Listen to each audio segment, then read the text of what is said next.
Si tu fais du sport avec des écouteurs classiques, il y a de grandes chances que tu sois tombé sur le même problème que moi. J'ai longtemps utilisé des AirPods Pro. Franchement, j'adore ces écouteurs, mais clairement pour le sport, en tout cas avec moi, c'est une autre histoire. J'ai testé plusieurs tailles d'embout, j'ai essayé de les repositionner, mais rien à faire. Dès que je commence à courir, et bah boum, ça tombe. Mais au-delà de ça, il y a un truc qui m'a toujours dérangé, c'est cette sensation d'être coupé du monde. Quand tu cours en ville ou encore mieux en pleine nature, et bah tu as quand même envie d'entendre un minimum ce qui se passe à l'extérieur, que ce soit pour le confort et même pour la sécurité. Et avec des écouteurs classiques, tu es un petit peu, je trouve, dans ta bulle et parfois même trop. Les casques c'est mieux, mais bon, c'est lourd, ça tient chaud en été et tu as quand même cette sensation d'être enfermé.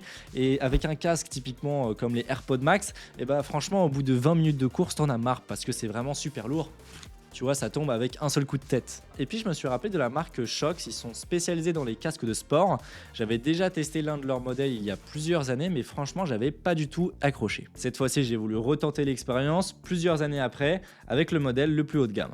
Il s'agit des OpenRun Pro 2. Franchement, je ne m'attendais pas à ça, je kiffe trop. Pour la petite précision, c'est des écouteurs que j'ai achetés, donc là on est vraiment sur un petit retour d'expérience. La première chose qui m'a marqué, c'est le confort. En fait, ça ne se met pas dans les oreilles, mais tout autour, ce qui fait que c'est hyper agréable à porter, on ne sent rien. Même après plusieurs heures d'entraînement, j'ai aucune gêne, aucune pression comme on pourrait avoir avec un casque. Et surtout, c'est le sujet de la vidéo, ça ne bouge absolument pas. Tu peux courir, sauter, faire du vélo, franchement ça bouge absolument pas.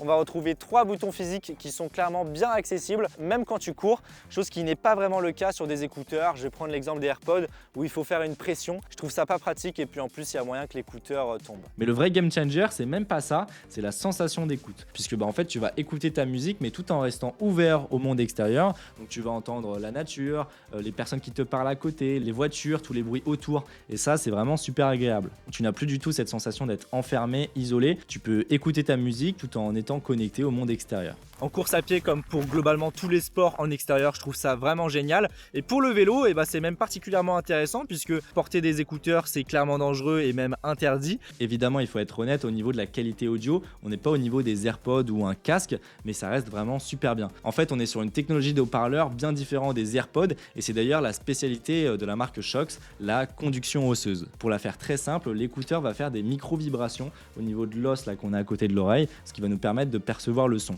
Ça marche très bien, mais si tu as déjà pu essayer ça en magasin, dès que tu mets le son un peu trop fort, en fait ça va se mettre à vibrer très fort et c'est pas franchement agréable. Ici ce n'est plus du tout le cas sur ce modèle puisque en fait on a un système de double haut-parleur, ce qui fait que non seulement si tu mets le son à fond, on garde un son qui est très propre, mais surtout on n'a plus du tout cette sensation désagréable de vibration. Donc forcément avec les Shox, le son est moins immersif, moins riche en termes de basse par rapport à des AirPods ou un casque. Mais honnêtement je m'attendais à pire et pour du sport ou même dans la vie de tous les jours, je trouve ça très bon. L'autonomie, ça c'est très important et elle est justement excellente. On est aux alentours des 10-12 heures, ça va dépendre du volume. Et la recharge est aussi très bonne, ce qui fait que si tu n'as plus de batterie, il suffit juste de les mettre à charger 5-10 minutes grand max. Autre point important pour un appareil que tu vas utiliser en extérieur, tu peux les utiliser sous la pluie. Moi je les ai emportés plusieurs fois sous une averse et franchement aucun problème. C'est assez spécial je t'avoue, mais franchement c'est stylé, j'ai adoré. Au niveau des points négatifs, honnêtement j'en vois pas vraiment. Allez, la seule chose c'est vrai, ça serait la qualité audio. Là tu vois, je suis en train d'enregistrer avec les Shox en intérieur, donc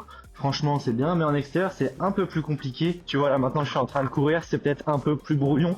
Et puis encore là, il n'y a pas de vent, mais quand il y a du vent, je peux te dire que c'est pas terrible quoi. Mais en même temps, avec des AirPods, il me semble que c'est un peu pareil. Au final, c'est simple, même si tu peux le faire, ce ne sont pas du tout les meilleurs écouteurs à utiliser dans la vie de tous les jours, dans les transports, chez soi, au bureau, parce que dans ces cas-là, on a envie d'être un petit peu isolé et pourquoi pas d'avoir une meilleure qualité d'écoute. Et à ce moment-là, des AirPods Max ou voire même un Bose QC45.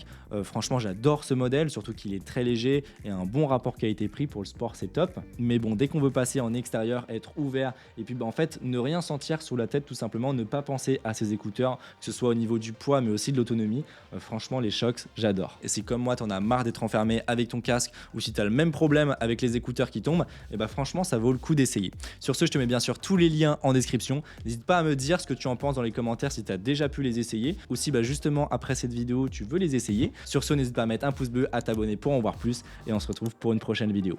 Allez, salut!